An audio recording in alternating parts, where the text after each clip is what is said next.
Vous savez tous qu'au Japon, la population est très homogène d'un point de vue ethnique. Il y a très peu d'étrangers et la majorité des Japonais sont d'origine japonaise. Mais est-ce que vous saviez qu'il y avait aussi une très forte identité culturelle? Quand quelqu'un vous dit qu'il est japonais, vous pouvez être pratiquement sûr à 100% qu'il a les mêmes références culturelles, les mêmes souvenirs d'enfance, les mêmes coutumes que tous les autres Japonais. Alors bien sûr, cette identité culturelle a beaucoup d'origines, mais un des éléments qui est à mon avis très important, eh bien, ce sont les fêtes qui rythment la vie japonaise. Il y en a vraiment beaucoup, mais aujourd'hui, je vais vous parler des fêtes principales et des rituels principaux qui sont suivis par la quasi-totalité des Japonais. Certaines d'entre elles sont d'ailleurs l'occasion de rassemblements plus ou moins grands, ça peut aller d'un petit rassemblement de quartier à un rassemblement de plusieurs milliers de personnes, comme par exemple pendant les feux d'artifice qu'il y a généralement l'été, quand il n'y a pas de virus de.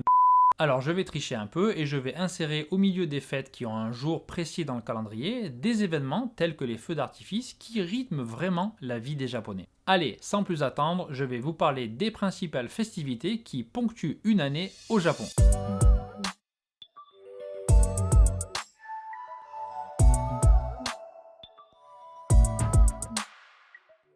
On commence évidemment avec Oshogatsu, le 1er janvier. Alors en réalité, ça couvre plutôt la période qui s'étend sur les premiers jours de janvier. Oshogatsu, c'est vraiment la fête familiale par excellence au Japon.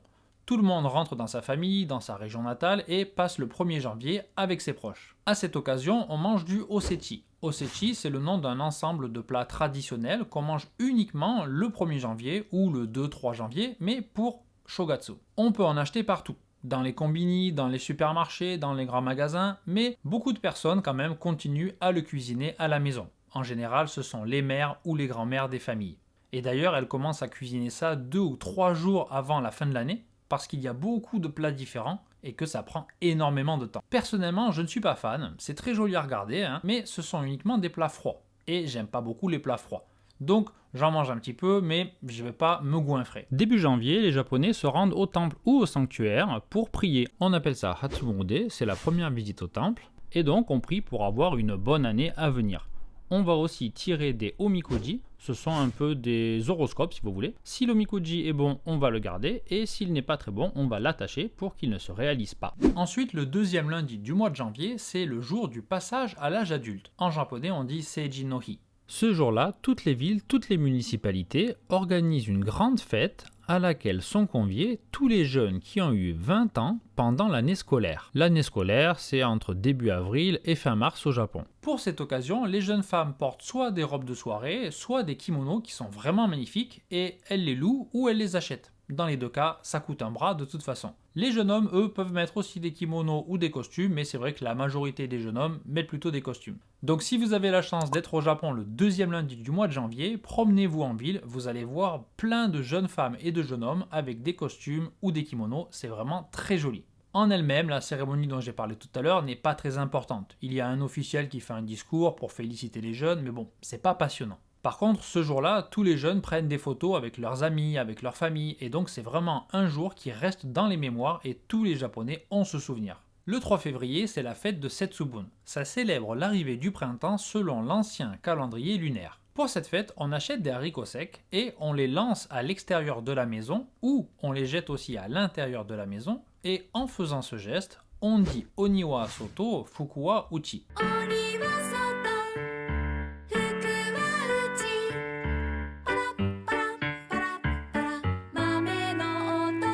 Ça signifie le démon à l'extérieur ou les mauvaises choses à l'extérieur et le bonheur à l'intérieur, dans la maison.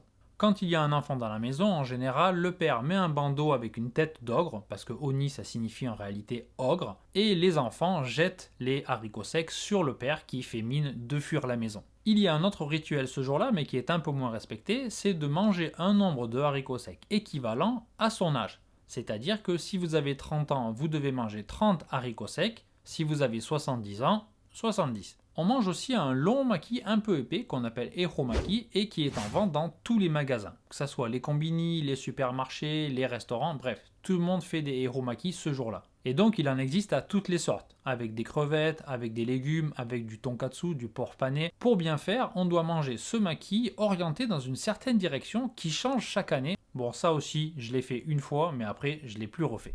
Le 14 février, c'est la Saint-Valentin, comme en France. Alors attention, il y a une très grosse différence, c'est qu'au Japon, traditionnellement, le 14 février, les femmes offrent des chocolats à l'homme qui leur plaît, pas seulement à leur mari ou à leur petit ami.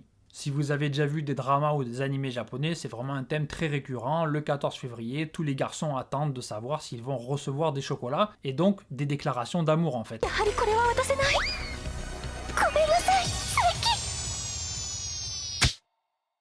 大げさすぎるだろ。 Alors en fait maintenant ça a beaucoup changé et toutes les femmes de tous âges offrent des chocolats soit à leur mari, leur petit ami, soit à leurs collègues, que ce soit des hommes ou des femmes d'ailleurs, soit à leurs professeurs. Et donc j'en reçois beaucoup chaque année. チョコレートです。受け取ってください。これも友チョコってやつかな。よかったな。本命チョコだ。 Donc cette fête est beaucoup plus importante qu'en France parce qu'elle concerne toutes les femmes, en couple ou célibataire. Allez, on passe au mois de mars avec le 3 mars, Hinamatsuri. Alors, Hinamatsuri, on peut dire en français la fête des poupées si vous voulez. Pour cette fête, les jeunes femmes et les jeunes filles sortent des poupées qu'elles ont rangées dans le placard le reste de l'année et elles les posent sur un support spécial, que ce soit dans la chambre ou dans le salon, pour décorer. Ça peut aller d'un étage avec 2 poupées à 7 étages avec un total de 15 poupées. À la base, c'est pour souhaiter que la jeune fille grandisse bien et qu'elle ait un mariage heureux. Et d'ailleurs, il faut ranger très rapidement les poupées le lendemain, parce que si on les range un peu trop tard, eh bien ça risque d'entraîner un mariage tardif. Alors bien sûr, ce sont des croyances un peu datées, mais d'après ce que j'en ai vu et ce que j'en entends chaque année, la plupart des japonaises, jeunes ou moins jeunes d'ailleurs, pour cette fête, sortent leurs poupées et les mettent en décoration dans leur salon.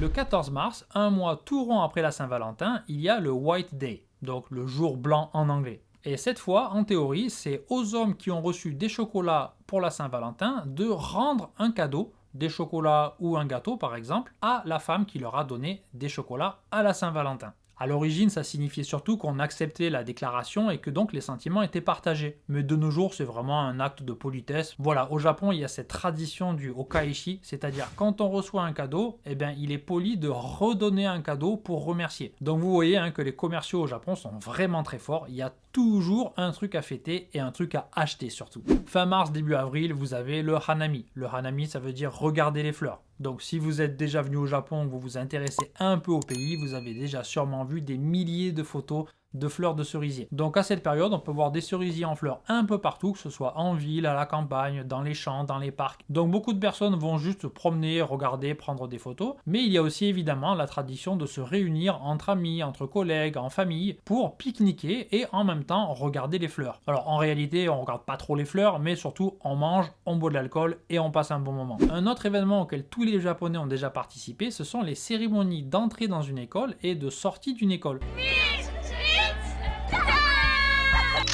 De la maternelle au lycée, quand on rentre dans une nouvelle école ou quand on a terminé cette école, eh bien il y a une cérémonie avec les parents, avec des costumes, etc. On arrive déjà au mois de mai avec le 5 mai Kodomo no Hi, le jour des enfants. Pour éviter des mauvaises choses et pour souhaiter une bonne croissance aux garçons, on sort un casque qu'on appelle un kabuto. Ça ressemble un peu à un casque de samouraï, c'est un peu classe. Et on met aussi des décorations, un peu comme des cerfs-volants si vous voulez, en forme de carpe. On les met devant la maison ou dans la maison. Donc il y en a des très grandes et des très petites aussi.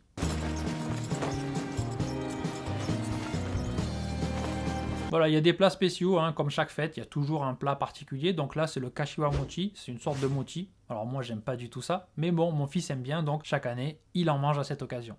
Le 7 juillet, il y a Tanabata. Tanabata, c'est une fête pendant laquelle on écrit des vœux sur des morceaux de papier qu'on attache à des plants de bambou et qu'on met dans la maison ou devant le temple par exemple. La légende de Tanabata vient d'une légende chinoise où Orihime, une tisserande, et Hikoboshi, un bouvier, tombent amoureux et se marient. Et il y a 2 étoiles dans le ciel qui représentent l'homme, c'est Altaïr, et la femme, c'est l'étoile Vega. Mais après leur rencontre, ils arrêtent de travailler et ça provoque la colère du père d'Orihime, qui est un dieu, et donc il va séparer le couple par la voie lactée. Et ils peuvent se rejoindre seulement ce jour-là, le 7 juillet. Alors, tout à l'heure, j'ai parlé des feux d'artifice. Et effectivement, quand il n'y a pas de virus, il y a des feux d'artifice tout l'été. Il y en a au bord de la rivière, il y en a au bord de la mer, il y en a un peu partout. Il arrive même qu'il y en ait 2 ou 3 le même soir à des endroits différents. Par exemple, le long d'une rivière. Donc quand vous regardez un feu d'artifice au bord de la rivière, vous pouvez voir au loin d'autres feux d'artifice qui explosent au même moment.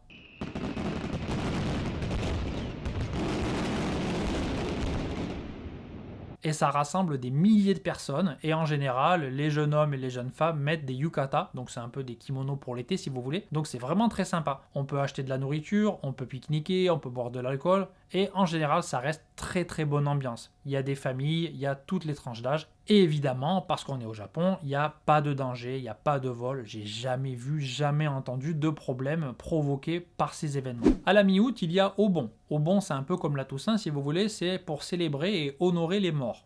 Alors attention, il y a autant de façons de célébrer Obon que de Minions. Ça varie en fonction de la région, de la branche de religion, de la couleur du slip du moine, etc. Donc au début de Obon, on va se recueillir sur la tombe des personnes qui sont mortes et la légende veut que ces personnes vous suivent et elles rentrent à la maison avec vous. Donc à la maison, il y a quelques décorations pour les accueillir et à la fin de Obon, on retourne prier pour les raccompagner à leur tombe. Pendant cette période d'ailleurs, il y a des fêtes populaires qui rassemblent encore beaucoup de gens, un peu comme les feux d'artifice, et donc il y a des stands avec de la nourriture, il y a des spectacles et des danses qu'on appelle bon odori. Donc c'est la danse un peu de Obon. C'est très sympa et c'est très amusant. Si vous avez l'occasion, n'hésitez pas à aller voir une de ces fêtes.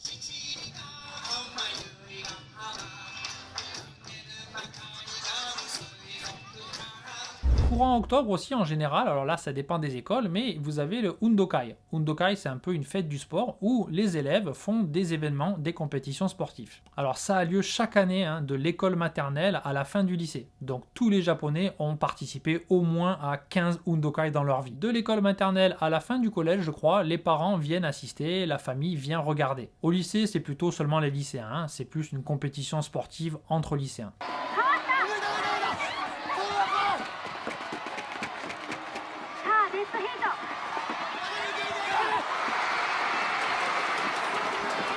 Par exemple, l'année dernière, j'ai assisté pour la première fois à une Undokai, donc celle de mon fils, quand il était en première année de l'école maternelle, et c'était vraiment très sympa. Il y a tous les élèves de toutes les classes qui font du coup pas vraiment une compétition, mais plutôt des jeux. Certains jeux avec les parents, certains jeux avec seulement les enfants, donc c'était vraiment très convivial et très amusant. Le 31 octobre, il y a Halloween, parce qu'en France, on s'en fout un peu d'Halloween, j'ai l'impression, mais au Japon, Halloween, c'est assez populaire, en tout cas chez les enfants, et même chez les jeunes adultes. Vous avez peut-être déjà vu des vidéos de Shibuya à Halloween, il y a des milliers de jeunes très très bien maquillés, déguisés, alors qu'ils font pas grand-chose finalement, et qui vont juste traîner, discuter, boire de l'alcool dans la rue, mais bon, c'est quand même une fête très populaire. De la mi-octobre à début novembre, il y a Shichigo-san. Alors Shichigo-san, ça veut dire 7, 5, 3, et donc c'est une fête pour les enfants de 7 ans, 5 ans et 3 ans. En réalité, c'est pour les filles de 3 ans et de 7 ans, et pour les garçons de 5 ans. Donc à cette occasion, les parents et les enfants vont au temple. En général, les parents s'habillent plutôt classe, et les enfants mettent des kimonos et des vêtements un peu spéciaux et très très jolis.